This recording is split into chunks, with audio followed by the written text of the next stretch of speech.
ang supply ng pagkain at oxygen ng mga natrap sa loob ng kuweba pagkalipas ng monsoon season. Kinabukasan, June 24, patuloy na sinusubukang i-explore ng mga rescuers ang kuweba pero napilitan ng mga rescuers na ihinto muna ang search and retrieval operations nila dahil patuloy na tumataas ang level ng tubig sa loob ng kuweba. Dito hiningi na ng Thai rescuers ang tulong ng Thai Navy SEALs at iba pang emergency services. June 25 nang dumating ang elite force ng Thai Navy SEALs. Pero kahit ang mga veteranong Thai Navy SEALs ay bigong manavigate ang mga passages ng kuweba na lubog na sa tubig. Dito, naglatag na din ng mga tubo para makatulong sa pagpump ng tubig palabas ng kuweba.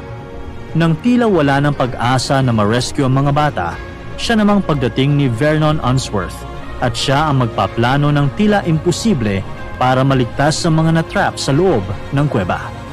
Sino nga ba si Vernon Unsworth? Siya ay isang expert cave diver mula sa Britain.